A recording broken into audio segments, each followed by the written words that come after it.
Whereas energy-rich Texas has over 11,000 disposal wells, the temperate geography of Pennsylvania means that only a few exist, hardly enough to cater for the thousands of wells planned in coming years. But the safe disposal of frac fluid is not the only concern. The amount of fluid that's running around out there, literally, in tanker trucks, thousands of tanker trucks, is such that one tanker truck going off the road with fracking chemicals in it into a river would pretty much wipe it out. This is like taking that rough and tumble, highly industrialized activity and plopping it right down in the Cotswolds. Maybe not such a good idea. Truman Burnett's retirement dream has been destroyed after a gas industry truck spilled a small amount of polluted frac water onto his property. My wife had some health problems, and this was her recovery area, and we had a little bit of heaven. The only thing you heard at nighttime here was your heartbeat. Now it's just totally devastated. And the water dumped out, down off their pad, down across my land, into my pond, through the pond and into the wetland here alongside me. And what it did, it killed the pond, killed the fish, killed everything in the pond. No frogs, no turtles, nothing. Our drinking water in our house has high concentrations of lead. They've recommended it, or they've told us not to drink it and don't bathe in it. From our heaven, now it's turned into our hell. The estimate of the Pennsylvania Department of Environmental Preservation is one serious environmental concern for every 150 wells drilled to date. You do the math. If we're talking hundreds of thousands of wells, we're doing hundreds or thousands of spills. That's called cumulative impact. So it goes to the heart of your question. Why are you not seeing all these things yet? Because the cumulative impact is accumulating. Come back in 10 years. The ecologist met with an ex-gas industry employee who described a spill on a site that he worked on. Some of the sites are well regulated, yeah, where DEP and OSHA and stuff like that, where they're right on them and stuff, yeah, they're well regulated. But the rest of the 95% of them, where they're not going to go out to the site and look at them, no. No, they're not well regulated. Some of them are real bad. I've seen chemicals come out of the side, literally the side. It looked like the mountain was bleeding. It looks like a plateau. They had the pad here, and they have like the barrier fence around it, and there was just like this red, nasty water just coming, just oozing out the side of the mountain, just the side of the hill.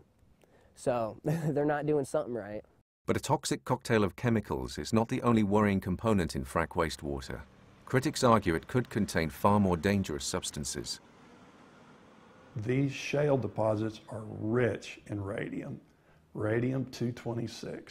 The level of radium in the Marcellus is about 267 times the safe disposal amount, meaning it'll kill you.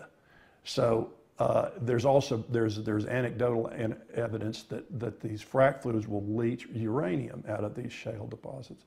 There's also radon in these shale deposits. So in addition to the fracking fluid, which we know is toxic, the frac flowback leaches radium out of the shale.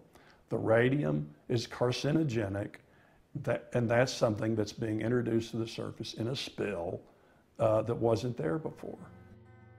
As the profile of the potential dangers of hydraulic fracturing grows, both public and experts are becoming increasingly concerned by the rapid expansion of fracking. But the gas industry have hit back with expensive ads, PR campaigns, and high-level lobbying. It's the cost-benefit of BS, of PR, of ads, and payoffs to politicians is extraordinary. The return on investment of paying off a politician, running an ad, discrediting critics, it's one of the best investments that the industry can make. Although they declined an opportunity to speak on camera, a spokesperson for the Marcellus Shale Coalition, which represents the gas industry, told The Ecologist that gas extracted from fracking is both safe and a panacea for America, offering a fuel that is both a cleaner and a more secure choice than relying on foreign energy supplies. But Professor Ingrafia disagrees. Because in general, in the usage framework, oil and gas are not interchangeable. Petroleum is largely used for transportation. Natural gas is largely used for heating and for industrial activity. So until you can show me a plan as part of a national energy plan to transform our transportation system in the United States to one that uses natural gas, right, that argument is specious. Natural gas burns cleaner than any other fossil fuel, but it is not cleaner in its life cycle. Studies that are being done at Cornell University right now that are going to be released soon in peer-reviewed journals will show conclusively that the life cycle cost in terms of carbon dioxide emission and methane emission from the development of gas from unconventional sources like shale is at least as dirty as coal. Professor Ingrafia is also concerned about unregulated fracturing practices spreading around the world. Not only do we now have a technology that has exceeded our regulatory capacity, we have a government saying something that's ahead of the technology. So I'm really concerned about people in Europe, India, Asia, Africa, that they're going to jump into this again too soon without understanding completely what the implications of this use of technology are on environment and human health. But despite the concerns of experts from across the spectrum, fracking in Pennsylvania is set to continue. Ralph Kisberg, a campaigner against the gas industry, offers a sober assessment. You've got to realize the vast majority of people here think it's wonderful. They think there'll be jobs, they think they'll be able to keep their families here, they'll be able to pay for education. But we find, as you've seen when you talk to people, that all is good on paper, but when things happen that ruin the value of your property, ruin the health of your family, and that all goes out the window. With hydraulic fracturing set to expand across Europe in the coming years, how governments respond to this new technology will be crucial. But the lure of a new domestic energy source and the promise of jobs in regions starved of investment may prove too powerful a combination to oppose. Potential benefits need to be balanced against acceptable risk.